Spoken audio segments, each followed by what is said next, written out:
Hello. Hello. हाँ sir, मैं प्रवेश बात कर रहा हूँ जौनपुर से। जी। अच्छा, आप अदली पुरुष नाम से कोई चैनल बनाए हैं क्या सर? हाँ, मेरा अदली पुरुष नाम से चैनल है, वो चलता है। सर बहुत अच्छी अच्छी आध्यात्मिक ज्ञान की बातें जो है उसमें हम जो है बहुत काफ़ी दिनों से देख रहे हैं। तो हुँ। काफ़ी अच्छा लग रहा है हमको सर, जो है आपका चैनल। जी, जी। लेकिन सर एक बात पूछनी थी आपसे कि क्या शिव और सदाशिव अलग अलग हैं या एक ही हैं जो है? ये आप थोड़ा सा कन्फ्यूजन हमारा दूर कर दीजिए। ऐसा है, इसके लिए आप जो है ग्रंथों का अध्ययन करना पड़ेगा आपको। और आपको स्पेशल किताब एक है, वो संत रामपाल जी महाराज द्वारा लिखित वो ज्ञान गंगा, उसको आप अवश्य पढ़ें। क्या आपने पढ़ा है? जी सर, मैं थोड़ा से हल्का-फुल्का पढ़ा हूँ, पूरा अच्छे से तो नहीं पढ़ा हूँ, लेकिन सर मैं ये जानना चाहता कि शिव और सदाशिव में क्या अंतर है? क्या सदाशिव और शिव एक ही हैं या अलग हैं? अगर अलग हैं, तो कहाँ इसका वर्णन है? किसी शास्त्रों से में अगर वर्णन हो तो उसको कृपया आप बताएँ। इस पर वीडियो भी बनाना पड़ेगा मुझे आपके प्रश्न का उत्तर देने के लिए। और फिलहाल इस समय मैं आपको बता दे रहा हूँ कि जो तीन लोक के मालिक हैं, ब्रह्मा जी, विष्णु जी, शंकर जी, ये तो आप जान ही रहे होंगे इतना। ठीक है। जी, जी। तो इसके बाद एक सदाशिव, सदाशिव अलग है। और तीन लोक के जो मालिक ब्रह्मा विष्णु शंकर जी वो अलग हैं। और सदाशिव के पास 21 ब्रह्मांड है। और जो ब्रह्मा विष्णु शंकर जी हैं, वो एक ब्रह्मांड के तीन लोक के वो मालिक हैं। स्वर्ग लोक, पृथ्वी लोक, पाताल लोक, इतना अंतर है। और ये ब्रह्मा जी, विष्णु जी, शिव जी वास्तव में उस सदा शिव के पुत्र हैं। यहाँ सदा शिव का मतलब यह है ब्रह्म, काल भगवान, ज्योति निरंजन, क्षर पुरुष, इसी को कहते हैं। आप समझ रहे हैं मेरी बात जो मैं कह रहा हूँ? जी सर, मैं काफ़ी आपकी बात जो है समझ लिया हूँ जो है। लेकिन सर क्या जो है जो ग्रंथ है जो है कोई ग्रंथ ऐसा बताइए आप, ऐसा प्रमाण दीजिए ताकि जो है मतलब हम पूरी तरह से संतुष्ट हो पाएँ उस प्रमाण को देख कर के कि कहाँ पर इसका वर्णन है कि सदाशिव अलग हैं और शिव जी अलग हैं। ठीक है, मैं आपको ये प्रमाण दे रहा हूँ, आप ध्यान से देखिएगा। वीडियो पर से निगाह न हटने पाए। जब श्री ब्रह्मा जी, विष्णु जी, शिव जी की जन्म हुआ था और वे कमल के फूल पर ब्रह्मा जी जब विराजमान थे, तो उस समय श्री देवी जी यानी दुर्गा जी इन तीनों देवताओं को अलग-अलग लोकों का दर्शन कराया था। इसलिए कराया था कि इनको पूरी तरह हर चीज़ का ज्ञान हो सके और सृष्टि का कार्य और पालन संहार कर सके। दुर्गा जी ने विमान में बैठा दिया तीनों को, और उस विमान में बैठा करके अलग अलग लोकों को ले गई। अंत में ये ब्रह्मलोक में भी गए, और ब्रह्मलोक में एक दूसरे ब्रह्मा जी, विष्णु जी और शिव जी का दर्शन किया, यानी अपने हम शक्ल को देखा तीनों ने। और वो तीनों जो देखा इन्होंने, वो अलग थे, ये अलग थे। तो वो जो तीनों रूप देखा, वही सदाशिव है। तो ये कहाँ लिखा है? ये भागवत देवी पुराण स्कंद 3 में है, जिसको मैं पढ़ करके सुनाऊंगा। अगर मैं नहीं दिखाऊंगा तो आप लोगों को यकीन अच्छे से नहीं हो पाएगा। तो चलते हैं स्कंद 3। श्रीमद देवी भागवत पुराण, गीता प्रेस गोरखपुर से प्रकाशित है। इसके स्कंद 3 पर आते हैं, तीसरा स्कंद ये। अभी मैंने बताया ना कि त्रिलोकी ब्रह्मा जी, विष्णु जी, शिव जी विमान में बैठ जाते हैं और दुर्गा जी उस विमान को उड़ा देती हैं। तो ये जो स्टोरी है, ये स्वयं ब्रह्मा जी ने सुना रखा है, तो इसमें डाउट की बात नहीं है। ये किसी ऋषि मुनि की कही बात नहीं है, ब्रह्मा जी बता रहे हैं। देखिए, सुनिए। ब्रह्मा जी कहते हैं, मन के समान तीव्र गति से चलने वाला वह विमान जिस अपरिचित स्थान पर गया, वहां संपूर्ण फलों से लदे हुए, अब यहाँ पर देखिए, अपरिचित स्थान पर गया, यानी ये फल उल भी है, पेड़ पौधा भी है, यानी ब्रह्मा जी ने इसको नहीं रचा है। त्रिलोकी ब्रह्मा जी ने नहीं रचा। सिद्ध हुआ ना कि त्रिलोकी ब्रह्मा जी 3 लोक को सिर्फ रचते हैं और बाकी और भी रचनाएं हैं उसको किसी और ने रचा है। इतनी सी बात समझ में आ गई होगी। चलिए अच्छा आगे बढ़ते हैं। स्त्री पुरुष पशु पवित्र नदी बावली कुएं पोखर गड्ढे झरने। अब देखिए ये सब बहुत है, नगर दिखाई पड़ा। अब आगे बढ़ते हैं, ठीक है। अब फिर ये जाने दीजिए, ये सब कहानियां हैं उसी नगर की। यहाँ से समझने के लिए जरूरी है, नहीं तो बहुत लंबी कहानी हो जाएगी। इतने में ब्रह्मा जी बता रहे हैं, इतने में हमारा विमान तेजी से चल पड़ा और दिव्य धाम ब्रह्मलोक में जा पहुंचा। इस ब्रह्मलोक को एकदम से दिमाग में आप याद रखिए, क्योंकि आगे मैं अभी इसी से मैं सिद्ध करूंगा सारी बात। तो इसका मतलब ये ब्रह्मलोक में पहुंच गए ब्रह्मा जी, तीनों देवता, यानी तीनों देवता से भिन्न कोई लोक है ब्रह्मलोक। तो ब्रह्मलोक के मालिक नहीं हुए, सीधी सी बात है, इसमें ज़्यादा समझाने की बात नहीं। अच्छा ठीक है। इतने में हमारा विमान तेजी से चल पड़ा और दिव्य धाम ब्रह्मलोक में जा पहुंचा।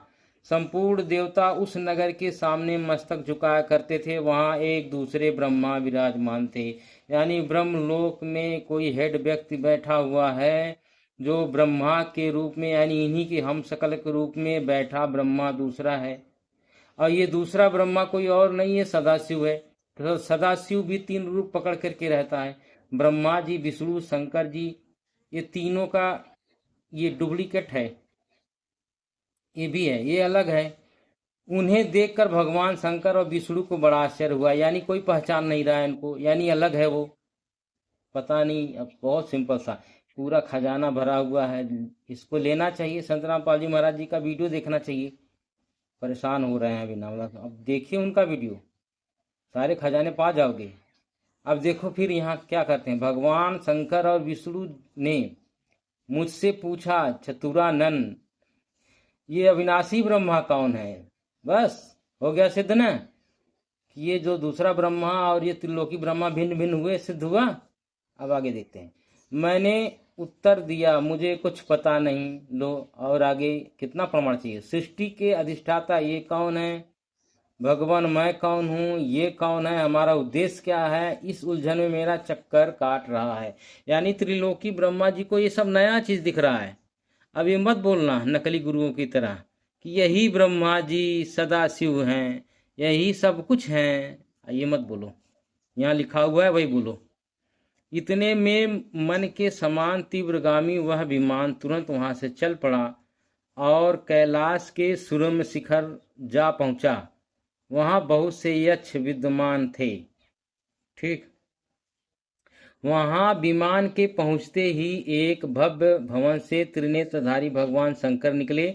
वे नंदी वृषभ पर बैठे थे, उनके 5 मुख थे।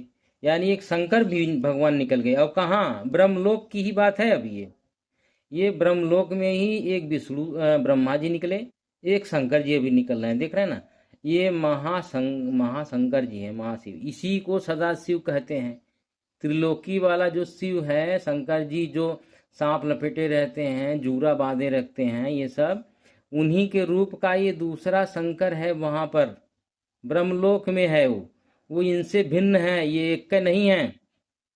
सिंपल सी बात है, पढ़ रहा हूं देखिए। भगवान शंकर निकले, वे नंदी वृषभ बैठे थे, उनके 5 मुख और ये देखो 10 भुजाएं थी।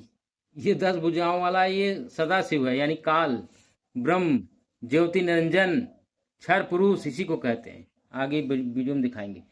क्षण भर के बाद ही वह विमान उस शिखर से भी पवन के समान तेज चाल से उड़ा और बैकुंठ लोक में जा पहुंचा।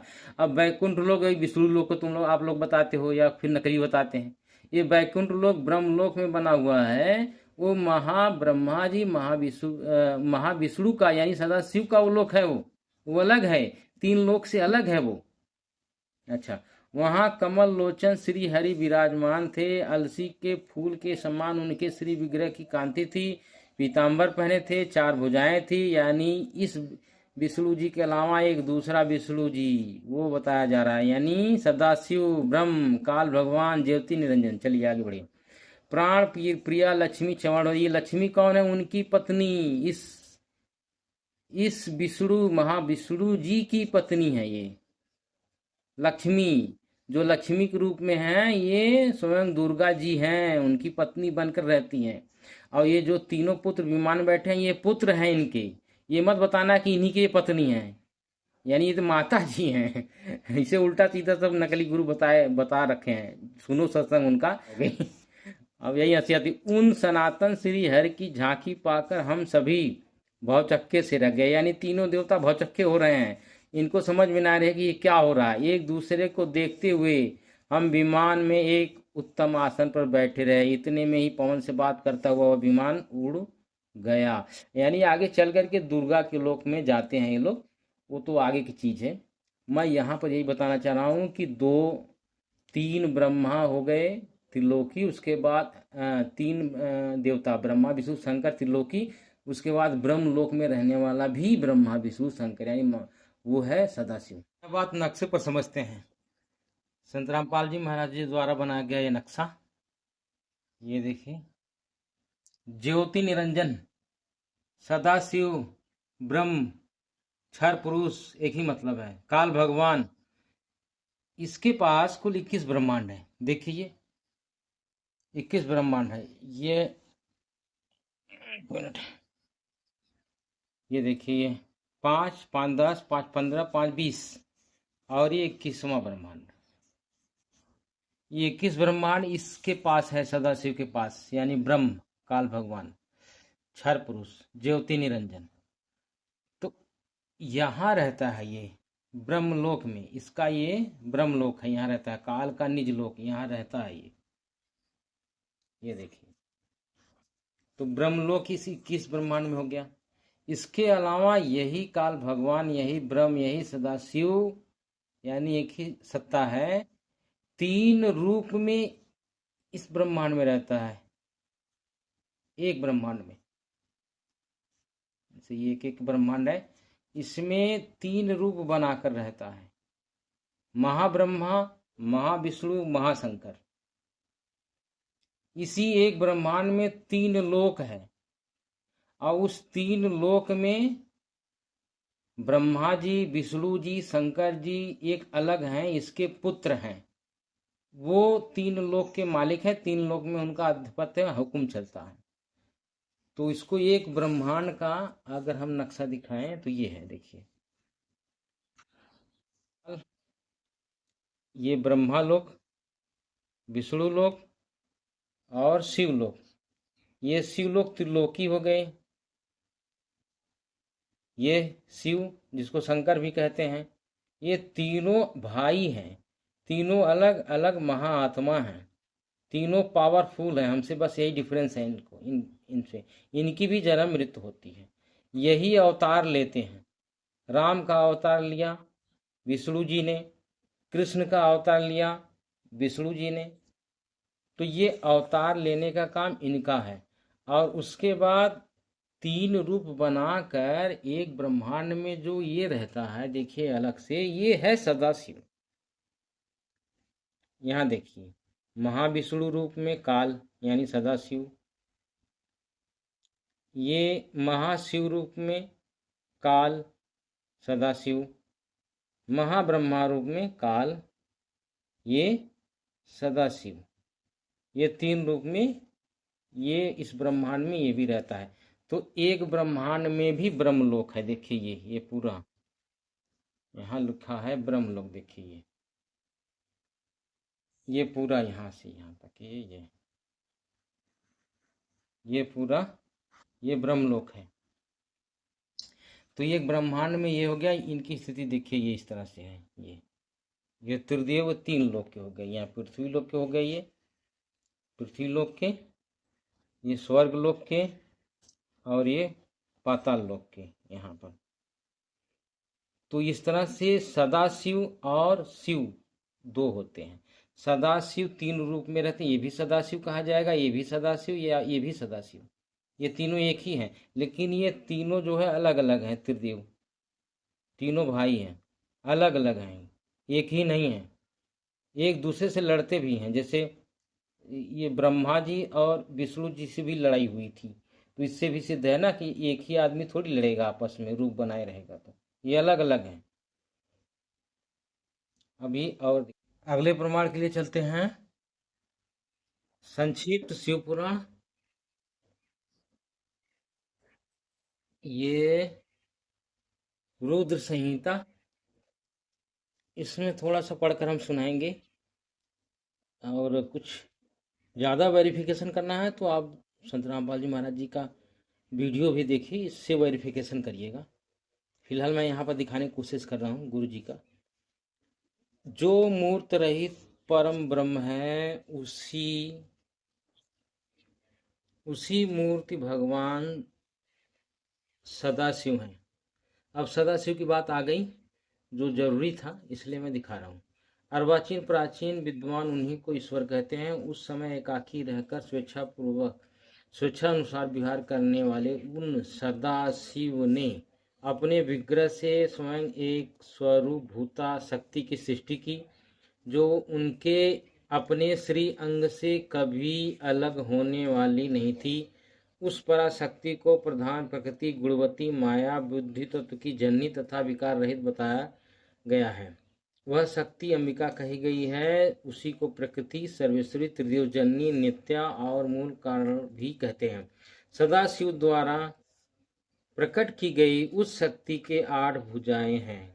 सदाशिव के द्वारा प्रकट की गई उस शक्ति की 8 भुजाएं हैं। क्या मतलब है?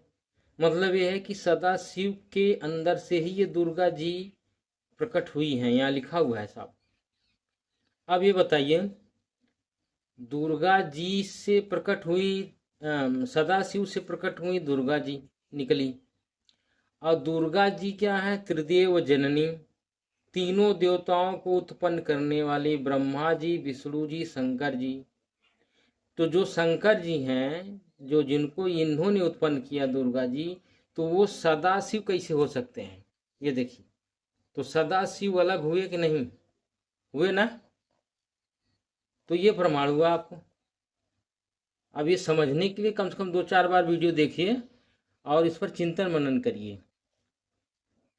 और एक और प्रमाण दिखाएंगे। ये प्रमाण संक्षिप्त देवी भागवत 3रा स्कंद, सब कुछ गुरुजी ने बता रखा है। आप वेरिफिकेशन के लिए उनका वीडियो आपको देखना है। मैं सिर्फ आपको संकेत में दिखा दे रहा हूँ, और मैं तुच्छ प्राणी में क्या बताऊंगा। आप जरूर उनका वीडियो देखिएगा सारा वेरिफिकेशन करने के लिए। यहाँ पर देखिए, विष्णु जी कह रहे हैं, तुम शुद्ध स्वरूपा हो, यह सारा संसार तुम ही शुद्ध भाषित हो रहा है। मैं, ब्रह्मा और शंकर, हम सभी तुम्हारी कृपा से विद्यमान है। हमारा आविर्भाव और तिरोभाव हुआ करता है। केवल तुम ही नित्य हो, जगत जननी हो, प्रकृति और सनातनी देवी हो। ठीक है, इसका मतलब ये है कि तीनों देवता इस दुर्गा जी को सुप्रीम मानते हैं और इन्हीं से उत्पन्न होना बता रहे हैं। तो इसका मतलब क्या हुआ? जो सदाशिव है वो अलग हुआ ना। सदाशिव से दुर्गा जी उत्पन्न हुई तो वो अलग तो हो ही गए। तो यानी शंकर जी, अब यहाँ पर देखिए, भगवान शंकर बोले, देवी यदि महाभाग विष्णु तुम्ही से प्रकट हुए, तो उनके बाद यहाँ देखिए, उत्पन्न होने वाला ब्रह्मा भी तुम्हारे बालक हुए। तो फिर मैं तमोगुणी लीला करने वाला शंकर क्या तुम्हारी संतान नहीं हुआ? अर्थात मुझे भी उत्पन्न करने वाली तुम ही हो। ठीक है, अब इसका क्या मतलब है? इसका मतलब ये है कि जो ये सदाशिव, शिव पुराण में जो दिखा रहा है, ये सदाशिव से दुर्गा जी उत्पन्न हुई। सदाशिव द्वारा प्रकट की गई उस शक्ति के 8 भुजाएं। तो दुर्गा, सदाशिव तो अलग हो गया तब तो। अब दुर्गा जी से जब ये तीनों देवता उत्पन्न हुए, ये तीनों देवता, तो ये तीनों देवता इनसे उत्पन्न हुए दुर्गा जी से। तो सदाशिव और दुर्गा और ये शंकर जी, त्रिलोकी शंकर जी अलग हुए ना। तो सदाशिव और शिव दोनों अलग हुए, दो हैं, इत सिद्धम।